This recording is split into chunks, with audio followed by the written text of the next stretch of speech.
Alright, I want to show you what I've got going on here this morning. Overnight it snowed outside. I don't know if you can see that. It's still snowing and the snow is accumulating, and for me this means good drinking water. I had a supply of drinking water that I had collected from rain coming off of my roof, and it was a little bit dirtier than my normal rain collection drinking water or snow collection drinking water. So today I'm doing the snow collection. I've got here a pot of snow that's melting, and I'll show you this. Yeah, it's melting. You can't really see, it's just the process has just started, so I'll show you when it gets to where you can dip out. But right now what I'm doing is I'm taking from this one and filling this one, and then when that's all completed, like I've used up this bucket, which I'm gonna right now, then we're gonna go outside and get some more snow.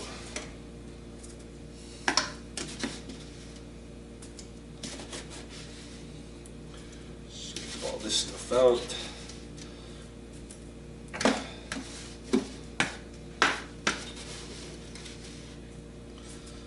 So it actually takes quite a bit of snow to get water in this frozen condition. The snow is really has a lot of space between the water molecules, and when you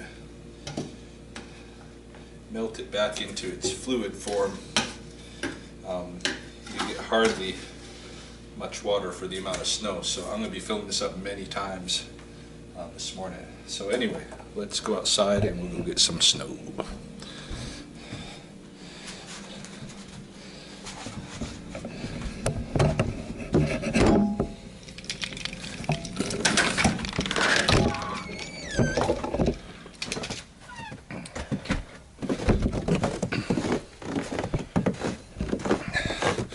I like to take the snow off of my driveway.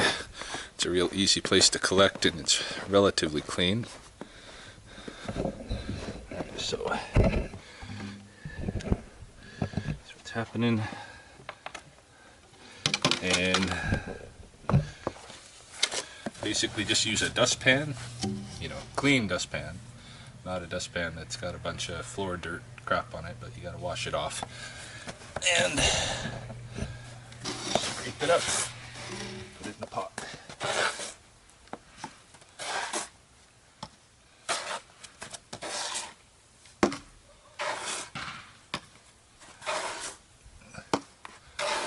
I don't pack it down because I want to be able to ladle it easily into the other pot, and that's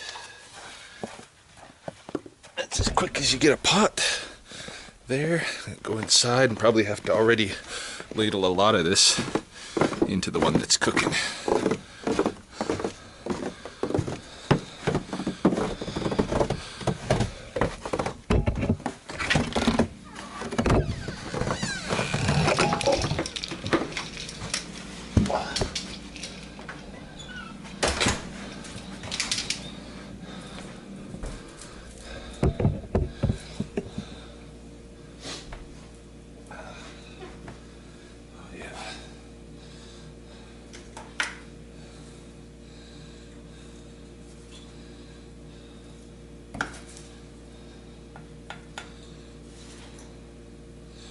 Now, once this melts, the water that you get, I think, tastes really, really good.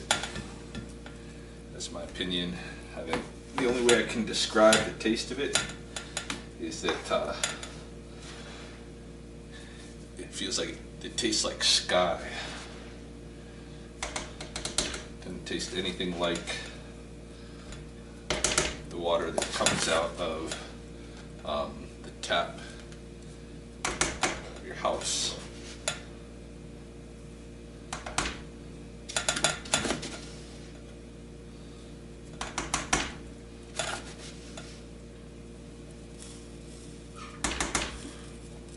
So I'm gonna let that cook down. I'm gonna get a little bit more snow, and then I'll show you guys when we actually got some water ladling out. All right, I think we're about to the point where we can start dipping out. See, I can just press this stuff down into water. Oh yeah. So what I do is I'll kind of like trench a little hole in here to dip water out of. Right up there.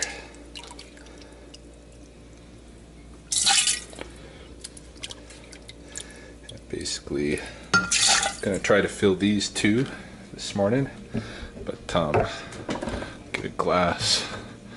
I'll show you what.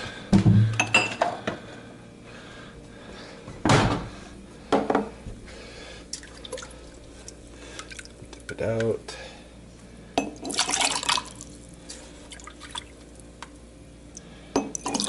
Oh, get a taste of it here.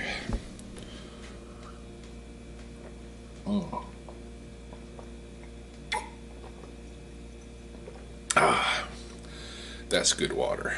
So yeah, I'm just gonna keep going,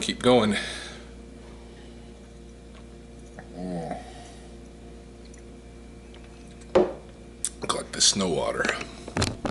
All right, this morning's breakfast, I'm gonna make a couple of these.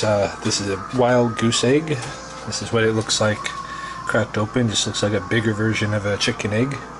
And I have quite a few wild goose eggs here. You can see that I collected during the egg season. There's even there's a mallard duck egg as well. Lots of goose eggs. Some more in here too.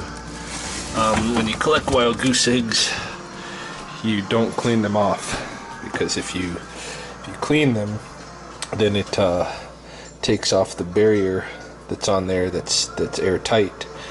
Once that barrier's off, then the oxygen's going to get in the egg and things are going to turn. So this is why, leaving that barrier on, you can still open eggs in November that were collected in April and they're still good. So yeah, I'm going to cook some eggs. I'm also going to have I'm going to put some of this mozzarella string cheese in with the eggs to make it a cheesy egg. And I'm going to have the rest of this probiotic organic raspberry yogurt, and I'm drinking coffee. Okay, tonight's dinner is a slow roasted beef roast, some mashed potatoes with gravy. I'm even trying the gravy. Oh, it's not gravy, it's sauce. And some broccoli, some buttered bread, and should be pretty good.